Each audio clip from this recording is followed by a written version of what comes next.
ਦੱਸਦਾ ਵਾਂ ਵੀ ਸਾਰਾ ਮਹੱਲਾ ਫਿਰ ਸੁਣਦਾ ਲੜਾਈ ਉੱਚੀ ਉੱਚੀ ਵੀ ਮੈਂ ਤੂੰ ਮੈਨੂੰ ਫੋਨ ਕਰ ਦਿੰਦੀ ਰਾਹ 'ਚ ਉਹ ਕਹਿੰਦੀ ਵੀ ਮੈਂ ਤੈਨੂੰ ਕਿੱਥੋਂ ਕਰ ਦਿੰਦੀ ਮੇਰੇ ਕੋਲ ਬੈਲੈਂਸ ਹੈ ਨਹੀਂ ਸੀ। ਇਹ ਲੜਾਈ ਹੈ ਤੇ ਉਹ ਤੂੰ ਕਹਿੰਦਾ ਮੈਨੂੰ ਘਰ ਅੰਦਰ ਤੇ ਵੜ ਲੈਂਦੇ ਜੈਜ਼ ਕੈਸ਼ ਦੀ ਲੜਾਈ ਹੈ ਮੇਰਾ ਨਹੀਂ ਉਹ ਕਹਿੰਦੀ ਵੀ ਪੈਂਪਰ ਜਿਹੜੇ ਆ ਉਹ ਲਿਆ ਨਾ ਪਾਣੀ ਨਹੀਂ ਪੁੱਛਦੀ। ਅੱਛਾ ਪੈਂਪਰ ਪੁੱਛਦੀ ਨਹੀਂ ਉਹ ਕਹਿੰਦੀ ਵੀ ਪੈਂਪਰ ਲਿਆ ਪਹਿਲਾਂ ਪਾਣੀ ਤੈਨੂੰ ਬਾਅਦ 'ਚ ਪਿਆਉਂ ਉਹ ਖੱਪ ਪੈਂਦੀ ਮਹੱਲੇ 'ਚ।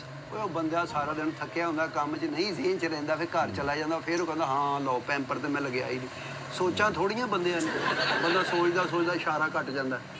ਹੁਣ ਤੁਸੀਂ ਘਰ 'ਚ ਵੱਡੇ ਹੋ ਜਦੋਂ ਤੁਸੀਂ ਲੜਨਾ ਨਹੀਂ ਵੱਡਾ ਮੇਰੇ ਤੋਂ ਵੱਡੇ ਹੋਰ ਹੈਗੇ 2-3 ਚਲੋ ਕੋਈ ਵੀ ਵੱਡਾ ਘਰ 'ਚੋਂ ਲੜੇ ਮੈਂ ਹੁਣ ਘਰ 'ਚ ਬੱਚਾ ਵਾਂ ਮੇਰੇ ਤੇ ਗਲਤ ਅਸਰ ਹੀ ਪੈਣਾ। ਬੱਚਾ ਤੁਸੀਂ ਬੱਚੇ ਹੋ ਤੇ ਉਹਨਾਂ ਦੇ ਹਿਸਾਬ ਨਾਲ ਤੇ ਮੈਂ ਬੱਚਾ ਹੀ ਆ ਨਾ ਉਹਨਾਂ ਦਾ ਜਦੋਂ ਮੈਂ ਨਿੱਕਾ ਵਾਂ ਘਰ 'ਚੋਂ। ਮਾਂ ਪਿਓ ਲਈ ਤੇ ਬੱਚਾ ਹੀ ਹੁੰਦਾ ਨਾ ਭਾਵੇਂ ਬੰਦਾ 70 ਸਾਲ ਦਾ ਹੋ ਜਾਵੇ ਲੇਕਿਨ ਤੁਸੀਂ ਬੱਚੇ ਨਹੀਂ ਆਪਣੇ ਜ਼ੇਨ ਤੇ ਜ਼ੋਰ ਦਿਓ ਬਲਕਿ ਤੁਹਾਡਾ ਤਾਂ ਜ਼ੇਨ ਉੱਤੇ ਹੀ ਆ ਬਿਲਕੁਲ।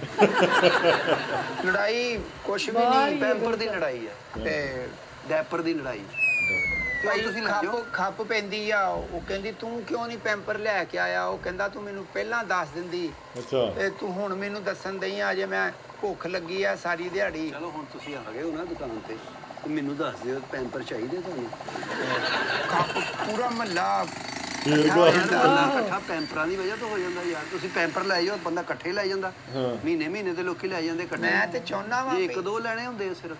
ਮੈਂ ਤੇ ਕਹਿੰਦਾ ਵਾਂ ਵੀ ਭਾਈ ਉਹ ਬੁਰਾ ਲੱਗਦਾ ਨਾ ਵਿੱਚ ਭਰਜਾਈ ਤੇ ਭਰਾ ਲੜਦੇ ਹੋਣ। ਤੁਹਾਨੂੰ ਕਹਿੰਦਾ ਤੁਸੀਂ ਇਸ ਵੇਲੇ ਗੁਫ਼ਤਗੂ ਕਰਦੇ ਵੀ ਬਹੁਤ ਬੁਰੇ ਲੱਗ ਰਹੇ ਹੋ ਇਹ ਘਰ ਦੀਆਂ ਗੱਲਾਂ ਹੁੰਦੀਆਂ ਵਾ। ਤੁਹਾਨੂੰ ਹੁਣ ਪੈਂਪਰ ਲੈਣ ਭੇਜਿਆ ਉਹਨਾਂ ਨੇ ਜਦੋਂ ਭਾਈ ਉਹ ਲੜਦੇ ਆ ਨਾ ਉਹ ਯਾਰ ਲੜਦੇ ਨੇ ਤੂੰ ਥਾਣੇ ਆਇਆ ਰਿਪੋਰਟ ਲਿਖਾਉਣੀ ਆ ਸਾਡੀ ਦੁਕਾਨ ਆ ਐਸਐਚਓ ਨਾਲ ਗੱਲ ਕਰ ਰਹੇ ਆ ਤੂੰ ਭਾਈ ਅਸੀਂ ਆਪ ਦੁਕਾਨ ਆ ਸਾਡੀ ਪੈਂਪਰਾਂ ਦੀ ਲੜਾਈ ਹੋ ਗਈ ਦਫਾ ਕਰੋ ਆ ਪੈਂਪਰ ਘਰ ਜਾਣੇ ਲੜਾਈ ਮੁੱਕ ਜਾਣੀ ਆ ਪੈਂਪਰ ਦੀ ਵਜ੍ਹਾ ਤੋਂ ਸੁਲ੍ਹਾ ਹੋ ਜਾਣੀ।